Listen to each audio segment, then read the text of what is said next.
Hai, saya Tom MC Flay, founder Top Coach Indonesia. Selamat datang sahabat-sahabat yang berbahagia. Saya bisa melihat senyumnya cantik banget, ganteng banget. So handsome. Hari ini kita akan membahas mengenai motivasi.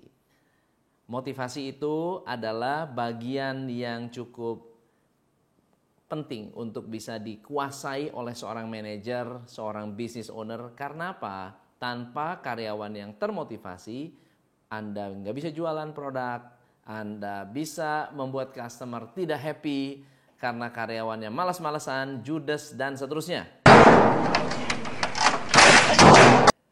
Jadi hari ini kita akan fokus pada 10 poin, 10 hal yang bisa Anda lakukan untuk membuat karyawan Anda tergila-gila dengan perusahaan dan membuat karyawan lebih termotivasi.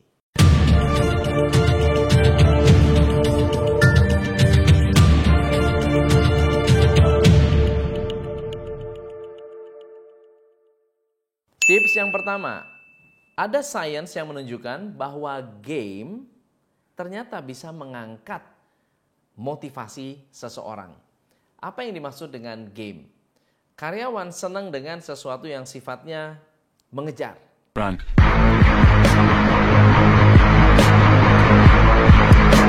Sifatnya berkompetisi. Tetapi bukan kompetisi yang sifatnya saling menjatuhkan, tetapi saling membangun atau sesuatu yang sifatnya seru. Saya ambil satu case yang cukup menarik. Ada seorang klien memiliki beberapa cabang. Oke, dia punya banyak cabang. Dan cabang-cabang ini ternyata punya satu habit main futsal. Nah, apa yang kita lakukan? Kita membuat turnamen futsal. Ini adalah permainan biasa. Yang luar biasa adalah mereka harus memikirkan kostum, mereka harus memikirkan hadiah, mereka harus memikirkan timing, dan mereka harus memikirkan membuat yang namanya aturan main. Nah, apa yang menarik adalah karena bukan diadakan oleh perusahaan, karena diadakan oleh mereka sendiri, karena dibentuk oleh mereka sendiri, dan mereka mengumpulkan uang sendiri, mereka menciptakan strategi sendiri, mereka membuat game itu semenarik mungkin, aturan main yang semenarik mungkin, maka ternyata mempengaruhi hubungan kerja. Cabang-cabang yang tadinya nggak produktif, menjadi lebih produktif. Karena apa? Karena mereka ingin menang.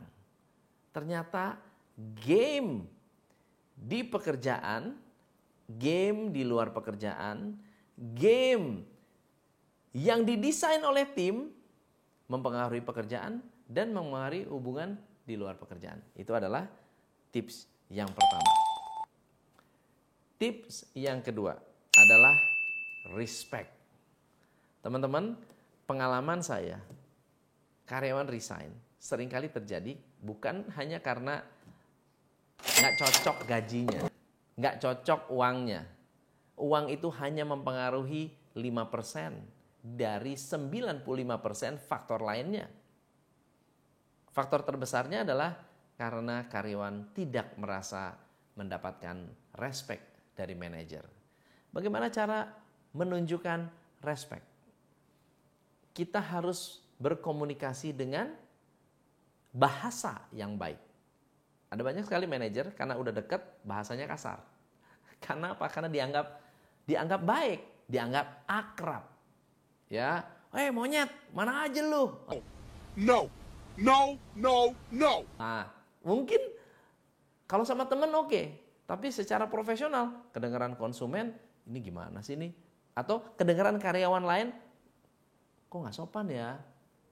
Apalagi ada yang, bajingan, mana aja lu? Waduh, kayaknya nggak oke.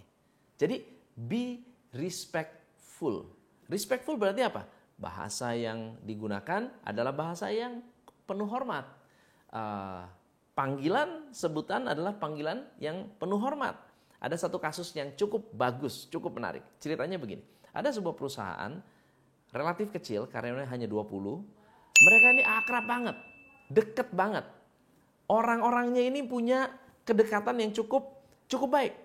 Oke, tapi karena dekat, mereka itu bercandanya keterlaluan kadang-kadang. Misalnya, mata lu gitu ya. Seringkali menyebut, weh cocotmu. Itu kan kasar sekali. Tapi buat mereka nggak ada masalah. Karena mereka merasa ini adalah sebuah kawan yang baik. Tapi ternyata di balik senyum mereka menyimpan kekesalan. Karena di saat mereka serius lalu kemudian dibecandain, akan membuat orang merasa kok saya nggak direspek ya. Ya, akhirnya kita melakukan alignment, kita kumpulin orang, kita kumpulin tim, lalu kemudian kita ajak mereka untuk berinteraksi, berkomunikasi, mengungkapkan perasaan apa adanya, lalu membuat mereka menjadi lebih dekat. Dan apa yang terjadi?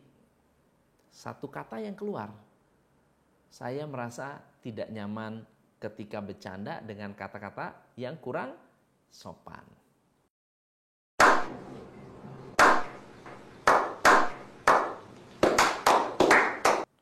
So, ketika itu dirubah, ternyata produktivitasnya naik, semangatnya naik. Karena dasarnya mereka sudah kompak, dasarnya mereka sudah dekat. Tetapi bercandaan yang tidak menyenangkan membuat produktivitas sedikit terganggu. Yang ketiga, apakah reward benar-benar mempengaruhi motivasi? Kalau yes, reward yang bagaimana? Ternyata sembarang reward tidak bisa memberikan motivasi. Reward yang transparan adalah reward yang lebih membuat orang termotivasi. Pengalaman saya, banyak perusahaan menciptakan sebuah reward, tapi rewardnya bisa dalam tanda kutip, didispute atau didebat. Contohnya, saya dapat customer, kenapa kok customernya diambil sama orang, lalu insentifnya diambil sama orang? No. Lalu kemudian, kok orang itu tidak kembaliin ke saya karena saya yang usaha, saya yang kerja keras. Kok saya tidak dapat insentifnya? Lalu kemudian atasan tidak transparan. Kenapa dia diambil nggak masalah padahal saya yang kerja keras? Misalnya contoh satu hal yang sederhana seperti itu. Atau mungkin ada perhitungan-perhitungan yang nggak jelas. Saya kok kemarin dengan tagihan sekian dapatnya segini, hari ini saya dapat tagihannya besar, kok income-nya lebih sedikit. Jadi tidak ada perhitungan yang transparan. Jadi hati-hati kalau Anda memberi reward yes memotivasi, but reward yang transparan akan lebih membuat orang termotivasi. Yang keempat, ternyata orang yang mendapat kesempatan untuk bertumbuh sangat-sangat besar potensinya untuk lebih termotivasi. So, kalau Anda adalah karyawan, Anda dapat kesempatan untuk training, Anda dapat kesempatan untuk belajar, Anda dapat kesempatan untuk melakukan eksperimen, percobaan, sesuatu yang mungkin nggak ada hubungan dengan bisnis, tetapi membuat Anda bisa merasa bertumbuh, ternyata itu sangat besar sekali pengaruhnya dengan motivasi bekerja. Di Top Coach Indonesia, saya sering interview karyawan, interview tim, dan saya tanya, hey, apa impian kamu? Apa yang kamu inginkan dalam kehidupan? Apa yang kamu harapkan? Apakah kamu ingin punya skill lain dibandingkan skill yang sudah ada sekarang? Kalau dia bilang, oh saya pengen belajar video editing, saya akan sekolahkan mereka. Atau dia bilang, coach, saya pengen tahu caranya bagaimana cara membuat website lebih menarik. Saya pasti akan sekolahkan mereka. Atau mungkin ada yang bilang, coach saya pengen belajar social media yang lebih powerful. Saya akan sekolahkan mereka. Dan ketika mereka belajar, bisa atau tidak bisa diimplementasikan di pekerjaan mereka, mereka jauh lebih termotivasi. Yang kelima, orang yang dipercaya lebih termotivasi daripada orang yang dicurigai. Jadi kalau Anda punya karyawan, Anda bilang sama mereka, saya percaya kamu, saya akan memberikan kamu support dan rasa percaya untuk membuat kamu bekerja dengan optimal. Memberikan rasa percaya, memberikan support rasa percaya kepada tim ternyata besar pengaruhnya terhadap motivasi dibandingkan orang yang dikit-dikit dicurigai, dikit-dikit dicurigai, dikit-dikit dicurigai. Nah, orang-orang yang sedikit-sedikit dicurigai akan selalu merasa bahwa kalau saya nggak dipercaya, ngapain saya kerja keras? Kenapa? Kerja keras pun nggak bisa dihargai. Yang keenam, memimpin.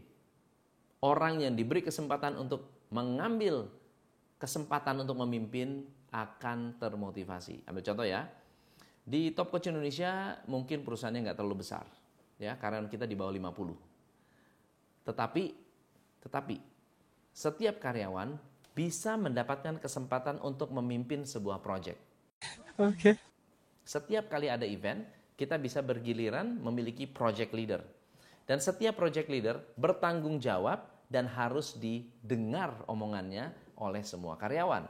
Misalnya ada satu project leader, anak baru. Meskipun anak baru, karena dia project leader, dia punya kesempatan untuk memimpin, membantu perusahaan untuk mencapai target, menciptakan profit yang lebih efektif, lalu menggiring dan melakukan motivasi kepada karyawan lainnya yang berada di dalam proyek tersebut. Ternyata memberikan kesempatan untuk memimpin membuat karyawan merasa termotivasi, tertantang, dan mendapatkan kepercayaan. Yang ketujuh adalah fleksibel. Fleksibilitas sebetulnya tidak terlalu terlihat luar biasa. Jadi kalau Anda sebagai leader yang fleksibel, orangnya enak, mudah diajak bicara, orangnya menyenangkan, ya, mungkin satu hal yang biasa. Tapi ternyata fleksibilitas itu menunjukkan bahwa Anda adalah leader yang cerdas. Fleksibilitas di tempat yang tepat, di waktu yang tepat, membuat karyawan melihat ketajaman berpikir Anda.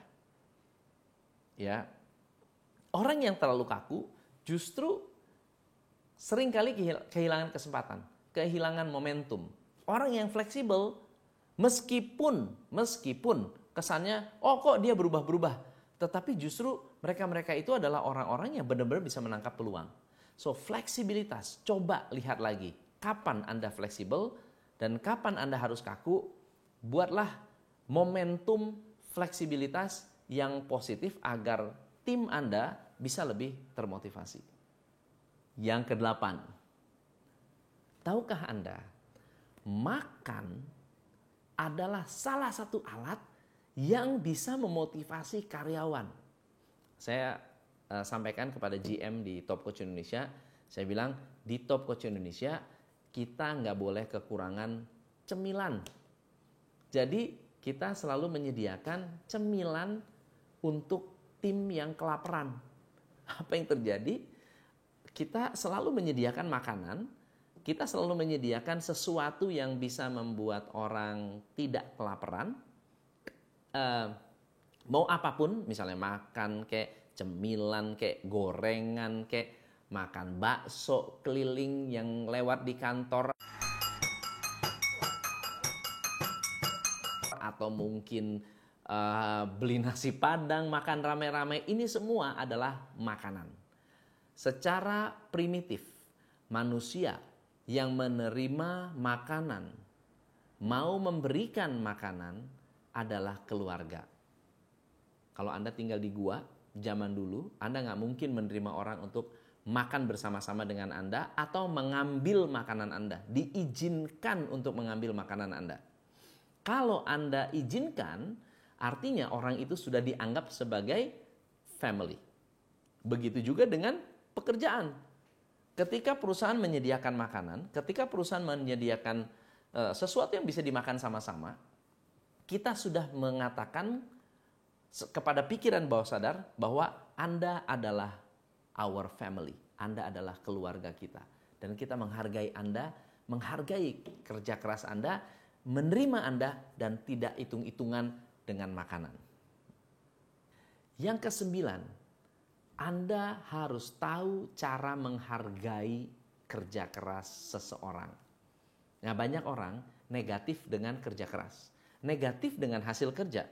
Ada orang sudah kerja keras, ditanya, Pak gimana Pak hasil kerja saya? Kamu ini bagus, tapi, atau ada orang mencapai target bagus. Kamu ini bagus, tapi kamu kurang begini, kamu kurang begitu, kurang begono, kurang begini, dan seterusnya. Selalu ada kritik di balik setiap pujian. Harusnya kita balik. Selalu ada pujian di balik setiap pujian. Selalu ada pujian di balik setiap pujian. Ada karyawan kita yang bagus, kita bilang, kamu itu ya, honestly, kamu ini bagus. Dan, bukan tapi pakai kata dan. Kalau Anda kasih kata tapi kamu kurang bagus, tapi kamu bisa lebih bagus. No. Itu berarti kata-kata sebelum tapi itu nggak ada artinya. Tambahkan kata dan, bukan kata tapi. Jadi kalau saya bilang gini, pilih dua kata, dua skenario ini, rasanya seperti apa buat Anda ya. Kalau saya bilang gini, Theo, kamu adalah orang yang hebat dan luar biasa. Pencapaian kamu saya suka banget. Tapi kamu harus bisa lebih produktif dari ini. Oke? Yang kedua, Theo, kamu adalah anak yang luar biasa, hasil kerja kamu sangat-sangat memuaskan. Dan kamu bisa lebih produktif dari ini. Rasanya kata-katanya sama. Beda kata dan tapi membuat orang punya perasaan yang berbeda. So, hilangkan kata tapi dalam setiap percakapan Anda dengan tim Anda. Karena kata tapi menganulir semua hal positif sebelum kata-kata tapi. Yang ke-10 adalah yang ke-10 ini kadang-kadang tidak mungkin dilakukan dalam waktu dekat, tidak mungkin dilakukan secara buru-buru gitu ya. Tapi yang namanya memberikan kesempatan karyawan untuk memiliki saham di perusahaan Anda adalah salah satu cara untuk memotivasi. Pagi ini saya coaching dengan salah satu property developer terbesar di Jawa Timur. Beliau menanyakan kepada saya satu hal. Coach, kalau saya memberikan insentif kepada karyawan, kayaknya responsnya sudah biasa. Ada nggak cara lain yang lebih bombastis? Saya bilang, buat perusahaan kamu, perusahaan publik yang tertutup. Perusahaan publik yang tertutup. Apa artinya? Karyawan punya kesempatan untuk membeli saham perusahaan. Jadi, kita bisa membuka peluang untuk semua karyawan memiliki saham perusahaan. Wah, hebat banget ya. Hitung berapa nilai equity-nya, lalu kita jual relatively murah dengan nominal yang murah. Misalnya satu lembar saham harganya 1.000 perak. Anda bisa punya sekian lembar saham, jumlah sahamnya berapa, itu bisa diciptakan internal, lokal. Tetapi dengan catatan Anda harus punya bisnis yang lebih tersistemasi, menguntungkan, dan sudah autopilot. Karena kalau tidak autopilot, belum transparan, karyawan kita akan melihat, ini bohong-bohongan. Dan mereka nggak bisa percaya dengan cara kerja Anda. So, 1-9 adalah hal yang bisa Anda lakukan untuk menggiring atau membuat bisnis Anda bisa suatu hari memiliki kesempatan orang memiliki saham di perusahaan Anda. Bermanfaat? Kalau bermanfaat, komen di bawah. Mana tips yang paling mengena untuk Anda? Komen di bawah ya. Mana tips yang paling mengena yang Anda suka? Atau kalau Anda mengharapkan saya membuat video-video baru, please komen di bawah topik apa yang menarik untuk Anda. Saya Tom M. Seifle. Semoga tim Anda lebih termotivasi. Salam pencerahan. Hanya di Top Coach Indonesia.